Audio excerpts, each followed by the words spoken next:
मध्य प्रदेश के इतिहास। इतिहास को सबसे पहले हम समझते हैं कि इतिहास उस ज्ञान को कहते हैं जिसमें भूतकाल की घटनाओं और समाज के विकास का वर्णन किया जाता है। सरल शब्दों में इतिहास का अर्थ है कि बीते हुए समय की सच्ची कहानी होती है। डॉक्टर राधाकृष्णन के अनुसार इतिहास वह मनुष्य की सभ्यता और संस्कृति के विकास का अध्ययन करता है। इतिहास जो है यह ग्रीक शब्द यानी हिस्टोरिका से बना हुआ है। इतिहास शब्द बना है जिसका अर्थ होता है जांच या पड़ताल। एग्जाम्पल के माध्यम से समझते हैं कि इतिहास होता क्या है। तो हमने सिंधु घाटी सभ्यता के इतिहास को देखा तो वहाँ पर जो शैल चित्रों में दिखाई देते हैं तो उसे हम आकलन नहीं कह सकते हैं कि उसमें क्या लिखा हुआ। उन चित्रों के माध्यम से हम अपने भाव का अध्ययन करते हैं उसे, इसलिए उस इतिहास को हम भाव चित्रात्मक लिपि कहते हैं। तो भाव के अनुसार जो किया जाता है उसे हम भाव चित्रात्मक लिपि कहते हैं। लेकिन इतिहास उससे कहते हैं जिसे मानव के द्वारा जो भी क्रियाकलाप की जाती है भूतकाल में, और वही आगे चल के हम इतिहास के रूप में अध्ययन करते हैं। तो इतिहास मानव जीवन की यात्रा का वर्णन है। यह हमें बताता है कि हम कहाँ से कहाँ हैं और क्या बने हैं, आगे कहाँ तक जा सकते हैं। इसका अध्ययन हम इतिहास में देखने को मिलती है। तो इस प्रकार इतिहास को हमने अच्छे से समझा। तो हम इस कड़ी में पहला लेक्चर हमारा है मध्य प्रदेश का इतिहास। तो मध्य प्रदेश के इतिहास हमारा कहाँ से शुरुआत होती है। तो मध्य प्रदेश में मनुष्य की उपस्थिति देखें तो प्लेस्तोसीन काल से माना जाता है। इसका प्रमाण जो कि हमारे मध्य प्रदेश के हथनोरा स्थान है, एक जगह पर सीहोर में है, वहीं से इनका प्राचीनतम मानव की कपाल का टुकड़ा जो कि मध्य प्रदेश का ही नहीं भारत का सबसे प्राचीनतम अवशेष के रूप में माना जाता है। इसलिए मध्य प्रदेश की इतिहास का हमें यहाँ पर वर्णन दिखाई देता है कि यह मध्य प्रदेश जो कि हथनोरा सीहोर से हमें जानकारी प्राप्त होती है हमारे मनुष्य के कंकाल यानी मानव इतिहास के बारे में हमें यहाँ पर जानकारी दी जाती है। तो मध्य प्रदेश का इतिहास देखें तो क्रमबद्ध इतिहास ये तो महाजनपद काल से ही प्रारंभ हो जाती है। महाजनपद काल के 6ठी सदी से माना जाता है। लेकिन जब हम राजवंशी इतिहास को देखते हैं तो सबसे पहला राजा है जो कि हमारे बौद्ध सम्राट अशोक से ही मध्य प्रदेश का इतिहास देखने को मिलती है। और इनका इतिहास जो कि शैल चित्रों के माध्यम से शैल गुफाओं के रूप में हमें देखने को मिलती है। तो इस प्रकार राजवंशी इतिहास में अशोक सम्राट के समय से ही प्रारंभ होती है। और इनका शासन देखें तो अशोक का शासन जो है यह मालवा और अवंती तक विस्तृत है। मध्य प्रदेश के इतिहास को हम निम्नानुसार बांट सकते हैं। मध्य प्रदेश का इतिहास निम्नानुसार है। तो हमें किन किन अध्ययन करना पड़ेगा, किन किन बातों का, तो यहाँ पर हमें देखने को मिलेगी। पहला है जो कि प्रागैतिहासिक मध्य प्रदेश, इनका विवरण हमें देखने को मिलेगी। इसके बाद पाषाण युग, ताम्रकाल, इसके बाद प्राचीन काल, फिर शुंग और कुषाण वंश के बारे में देखने को मिलेगी। मध्यकाल, मुगल काल और आधुनिक काल। आधुनिक काल जो कि वर्तमान काल के रूप में जाना जाता है, इसे स्वतंत्रता संग्राम के भी नाम से जानते हैं। तो जब मनुष्य का शुरुआती दौर था तो मनुष्य को कुछ भी ज्ञान नहीं था। इस कारण मनुष्य जो कि जंगलों में भटकता हुआ रहता था, अपना भोजन, आवास और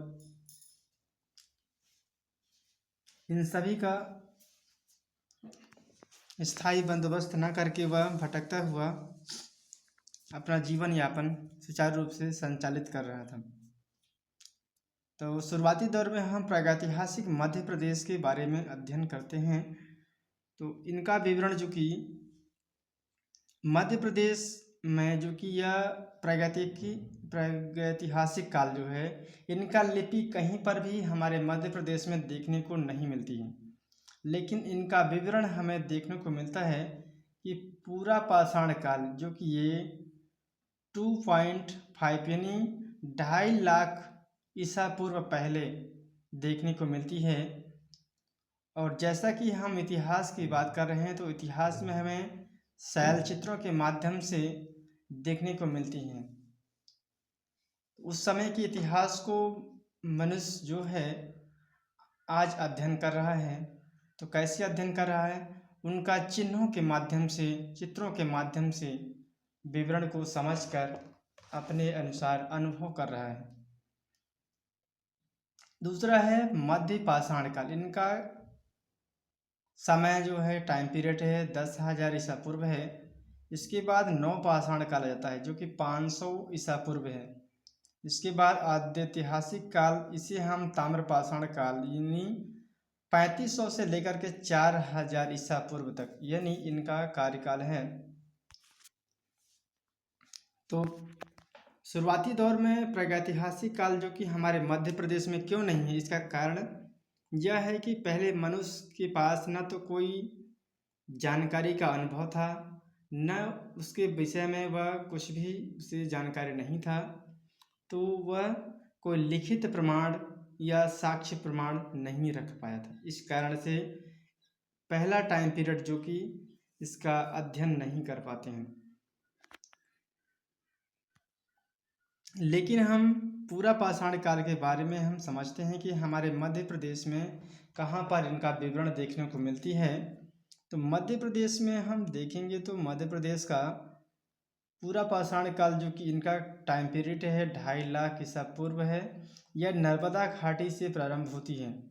यहाँ पर मुख्यतः जानवर के जीवाश्म पाए जाते हैं और इनका अध्ययन जो किए हैं उस वैज्ञानिक हैं 1935 में डी टेरा पीटरसन हैं।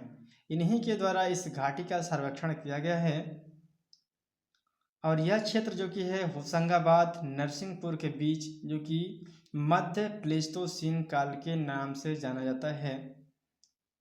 नर्मदा मानव की खोपड़ी के जीवाश्म की खोज की जाती है। तो सबसे पहले हमें मध्य प्रदेश में नर्मदा घाटी क्षेत्र में देखने को मिलती है और एक जगह है सीहोर। यहीं से मानव के कपाल के टुकड़े को देखने को अध्ययन मिलती है। दूसरा हमारा है मध्य प्रदेश में चंबल घाटी। इनका खोज जो कि भूगर्भ शास्त्री हैं नीमच के हैं ग्रे क्वार्टजाइट बाउचर हैं, इन्होंने इस क्षेत्र का अध्ययन किया है। इसके बाद हमारे बहुत ही प्रसिद्ध आ जाते हैं BS वाकणकर। इन्होंने जो कि मध्य प्रदेश में ही मंदसौर में खोजा है जो कि पाषाण कालीन उपकरण है।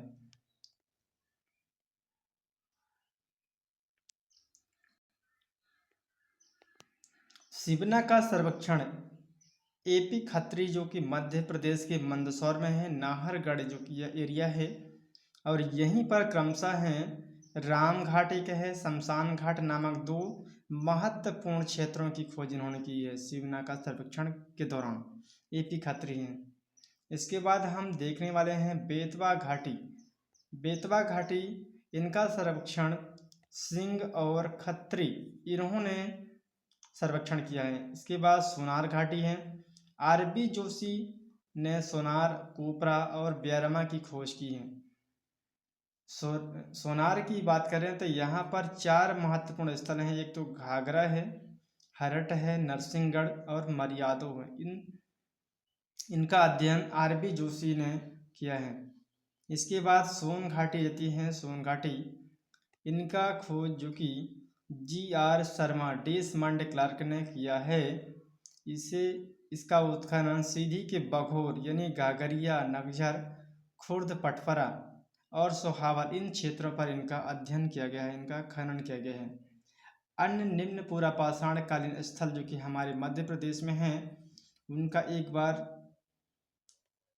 एक नज़र से देखते हैं कि बी लाल ने ग्वालियर और गुना में पाषाण कालीन स्थलों की खोज की है। इसके बाद GR शर्मा, इन्होंने रीवा, सतना और सीधी, इन डिस्ट्रिक्ट में इन्होंने खोज की है। दमोह में सोनार और ब्यारमा RB जोशी के द्वारा खोज की गई और इसमें पाया गया कि 12 उपकरणों की खोज की गई। अब हम पाषाण काल के प्रमुख स्थलों की चर्चा करेंगे और यहीं से प्रश्न बनने की संभावनाएं बहुत ज़्यादा रहती हैं। एक पॉइंट यहाँ से प्रश्न बनता है कि इतिहास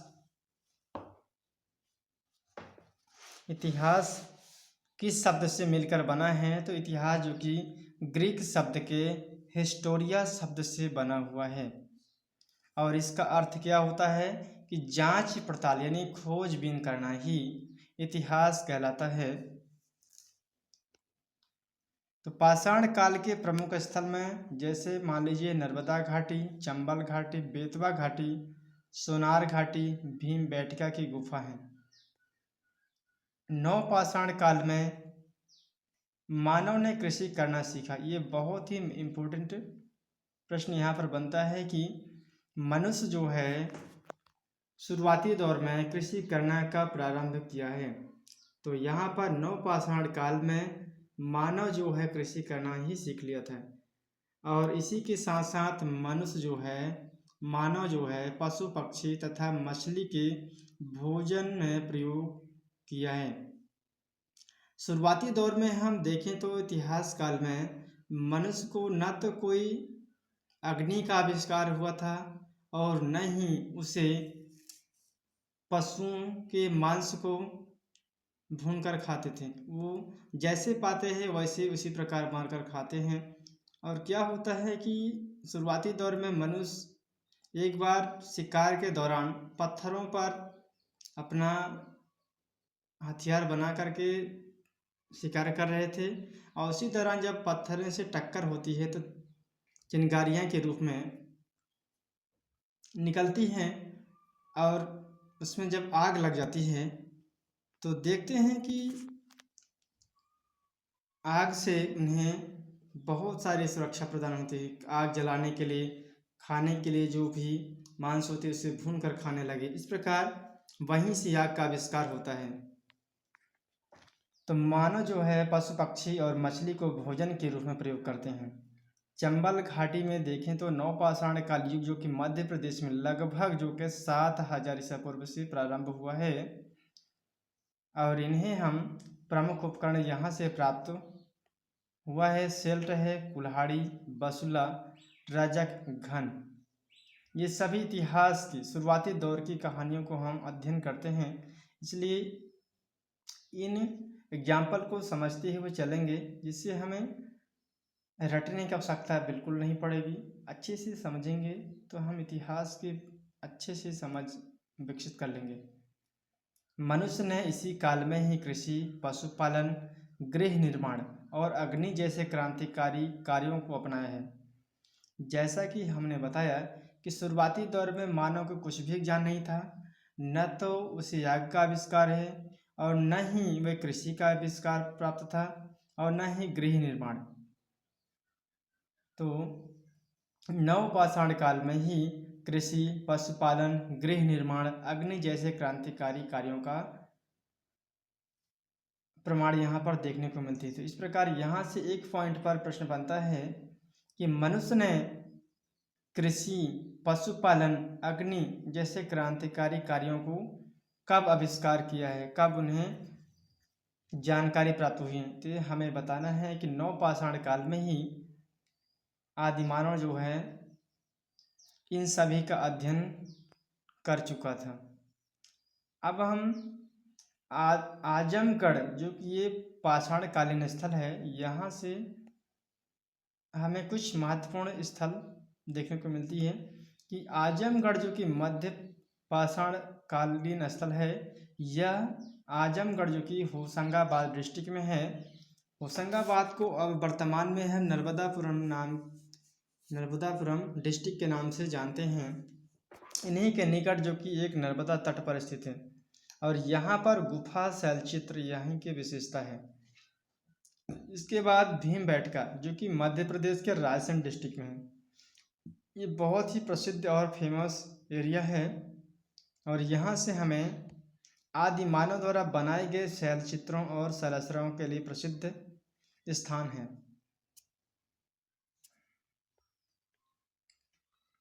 दूसरे पॉइंट में हम मध्य पाषाण काल जो कि 10,000 ईसा पूर्व से प्रारंभ होता है। इनका सोन घाटी 464 औजार यहीं से प्राप्त हुए। उपकरण की बात करें तो यहाँ पर मंदसौर है, नाहरगढ़, इंदौर, भीमबेटका, सीहोर। इन मध्य पाषाण काल के दौरान हमें इन सभी का इन उपकरणों को जानकारी प्राप्त हुई है। बीबी मिश्र ने भीमबेटका से ब्लड अवयव को ढूंढा है। तीसरा है नवपाषाण काल जो कि 5,000 ईसा पूर्व से। यहाँ पर नवपाषाण काल के दौरान औजार हमें देखने को मिली है। चटकरा है, जबलपुर, दमोह, सागर, होशंगाबाद, इन स्थानों पर हमें देखने को मिलती है। अंतिम हमारा है आद्योतिहासिक काल, जिसे हम ताम्रपाषाण काल कहते हैं, जो कि 3500 से 4,000 ईसा पूर्व हमें देखने को मिलती है। मालवा में महेश्वर नाबदा टोली पुरातात्विक उत्खनन है। मालवा में मूर्तियों में वृषभ का प्रमाण देखने को मिलती है। मालवा जो कि इसके अलावा बालाघाट है, जबलपुर में ताम्रपाषाण कालीन औजार है, यहीं से प्राप्त हुए हैं। आद्य ऐतिहासिक काल के प्रमुख स्थल हैं, एक तो मालवा क्षेत्र है, यहीं पर महेश्वर नाबदा टोली है, और बालाघाट जबलपुर ताम्रपाषाण कालीन औजार यहीं से हमें प्राप्त होती हैं। मोहनजोदड़ो ये हड़प्पा के समकालीन माना जाता है। मालवा के कायथा, ईरण, आवरा, नाबदा टोली, डांगवाला, बैसनगर आदि इस सभ्यता के प्रमाण मिले हैं। मालवा के कायथा, ईरण, आवरण, नाबदा टोली, डांगवाला, बैसनगर आदि इस सभ्यता के प्रमाण हमें देखने को मिलती हैं। अब हम ताम्रपाषाण काल के बारे में हम अध्ययन करने वाले हैं। तो ताम्रपाषाण काल क्या होता है? ताम्रपाषाण जिसे हम पत्थरों का निर्माण करना या पत्थरों के द्वारा औजार बनाए जाते हैं। जब मनुष्य पत्थरों से तरह तरह के मूर्तियाँ, लकड़ी काटने के लिए कुल्हाड़ी, मांस को काटने के लिए धारदार नुकीले पत्थरों का आविष्कार, पहियों का आविष्कार इन पत्थरों के माध्यम से किया। उसी काल से हम ताम्रपाषाण काल या पत्थरों के निर्माण, उनके आविष्कार, खोज को ही हम ताम्रपाषाण काल कहते हैं और ताम्रपाषाण काल के अंतर्गत हम इसका अध्ययन करते हैं। तो इनका स्थान हमें मध्य प्रदेश में कहाँ पर देखने को मिलती है कि बालाघाट है, जबलपुर, इनमें यहाँ पर औजार पाए जाते हैं। हमारे प्रसिद्ध आविष्कारक हैं विष्णुधर श्री वाकड़कर ने भीमबेटका, नागदा, कायथा इन तीनों जगह का अध्ययन किया है। ताम्रपाषाण काल के प्रमुख प्रागैतिहासिक स्थल हैं। ताम्रपाषाण काल में एक तो कायथा आ जाती है, ईरण है, नाबदा टोली है। कायथा की बात करें तो सबसे पहली बार जो कि मध्य प्रदेश में ताम्र बस्ती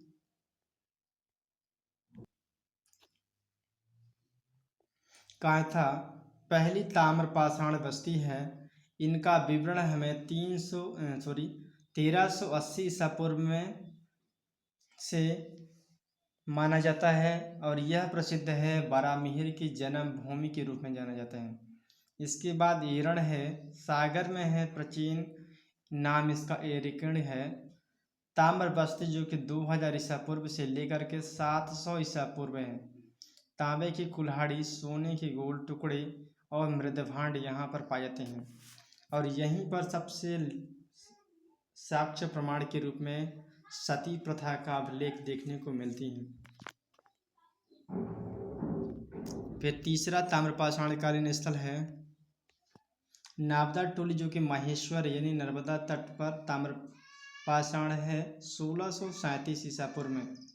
यह झोपड़ी नुमा मिट्टी के साक्ष्य मिले हैं, यहाँ से चौकोर आयताकार होते हैं। नेक्स्ट में है आवरा। आवरा जो कि मंदसौर डिस्ट्रिक्ट में है। आवरा ग्राम से ताम्रपाषाण से लेकर के गुप्त काल तक के विभिन्न अवस्थाओं की जानकारी मिलती है। ताम्रपाषाण यानी पत्थरों के औजार से लेकर के गुप्त काल तक के जो कि आर्थिक, राजनीतिक या फिर उनके जीवन यापन, उन सभी का ऐतिहासिक वर्णन हमें देखने को मिलती है। डांगवाला जो कि उज्जैन में है, 32 किलोमीटर दूर बस्ती में स्थित है। नागदा भी उज्जैन में है, यह चंबल नदी तट पर ताम्रपाषाण बस्ती है। मृदभांड, लघु पाषाण के अस्त्र यहीं पर मिलते हैं। खेड़ीनामा बहुत ही प्रसिद्ध जगह है, होशंगाबाद डिस्ट्रिक्ट में। ये 1500 ईसा पूर्व में यह सबसे पुरानी ताम्रपाषाण बस्ती है।